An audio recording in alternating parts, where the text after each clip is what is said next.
Ça y est, c'est tombé et cette fois c'est officiel. Fabio Quartararo quitte Yamaha à la fin de la saison. Alex Rins s'en va aussi, mais lui, bon, on s'y attendait un peu. Fabio, c'est une toute autre histoire. Fabio Quartararo, le premier et le seul Français sacré dans la catégorie reine, le gamin que Yamaha a lancé et transformé en roi, il claque la porte. 8 saisons ensemble, un titre mondial et il s'en va.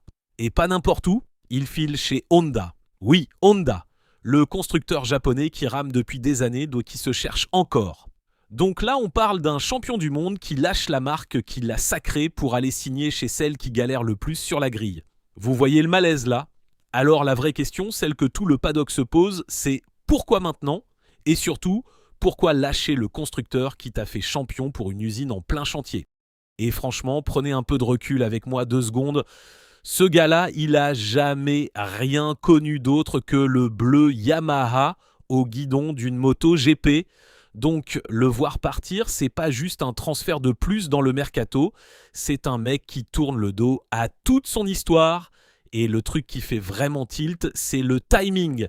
Yamaha, là, elle est en train de reconstruire sa moto pour le nouveau règlement de 2027, le passage aux 850 cm3, le moment où normalement tu serres les dents et tu restes pour récupérer les fruits du boulot.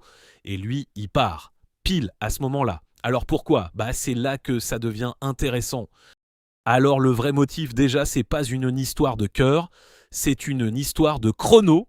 Yamaha, depuis le titre de 2021, elle progresse plus assez vite.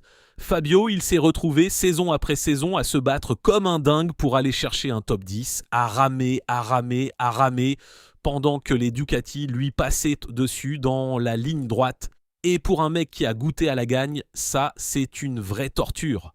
Vous imaginez le truc ? Vous êtes champion du monde, vous savez ce que ça fait de gagner et on vous demande d'attendre gentiment que l'usine se réveille. Saison après saison, avec des promesses, un nouveau moteur, des investissements en hausse et au final, sur la piste, ça bouge pas assez. Bref, à un moment, il a arrêté d'y croire et c'est exactement là que Honda est arrivé.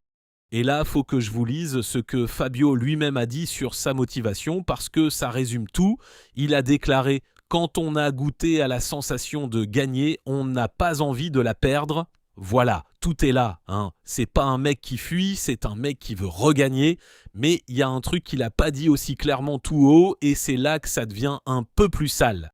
Ah, et au passage, parce qu'on touche au point dont personne parle vraiment, c'est pas que la moto. Il y a aussi la relation avec la nouvelle direction qui est, très très froide. Parce qu'il faut savoir qu'à la fin de 2024, Yamaha a changé de patron. Lynn Jarvis, l'historique, il est parti. Et c'est Paolo Pavezio qui a pris les commandes. Et Fabio, sur cette relation-là, il a lâché une phrase qui fait un peu mal. Écoutez bien, il a dit « Je parle pas beaucoup avec Paolo. Les gens qui m'intéressent, c'est ceux qui sont dans le garage. » Alors, vous l'avez entendu ? Le mec, il vous dit que le grand patron, il le calcule même plus. Que son monde à lui, c'est ses mécanos, c'est son box, point. Quand votre champion il parle de sa direction comme ça, en public, c'est que le lien, il est déjà mort depuis un bon moment. Mais le truc le plus dingue, celui qui change vraiment notre lecture de toute l'histoire, le voilà. D'après les infos qui sont sorties, et c'est assez fiable, Fabio, il avait signé avec Honda avant même d'avoir roulé sur la Yamaha de cette année. Avant. Vous vous rendez compte ? On nous a vendu pendant des mois un Quartararo qui hésite, qui attend de voir si la moto 2026 est bonne avant de décider. Et en fait, non, la décision, elle était déjà prise. Il a essayé la nouvelle Yamaha en sachant pertinemment qu'il serait plus là l'année d'après. Tout le reste, rien n'est signé. On va dire que c'était de la gestion de communication, restait juste à nous le faire avaler en douceur. Et attention, parce que là, vous pourriez vous dire « Ouais, classique, il part pour le chèque. » Eh ben non, Fabio, il l'a dit lui-même, l'argent, c'était pas la priorité. Et sur ce coup, Moi, je le crois parce que financièrement, rester chez Yamaha, c'était sûrement très confortable. Non, lui, ce qu'il veut, c'est gagner, point. Et il y a Carlo Pernat, un manager italien très reconnu dans le paddock, qui a résumé la situation d'une façon assez crue.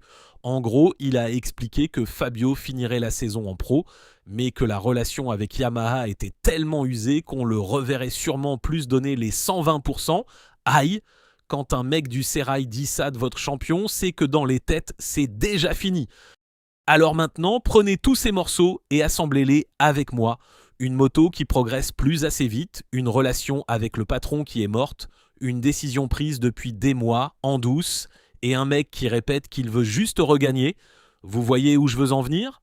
On a tous cru pendant des mois que c'était l'histoire d'un fidèle, un gars loyal, le dernier soldat de Yamaha qui allait attendre patiemment que sa marque redevienne grande. En vrai, c'est tout l'inverse. C'est l'histoire d'un mec qui avait déjà fait son deuil de Yamaha avant même de monter sur la moto de cette saison. La fidélité, la patience, tout ça, c'était dans nos têtes à nous, pas dans la sienne. Lui, il avait déjà tourné la page. Et ça change tout.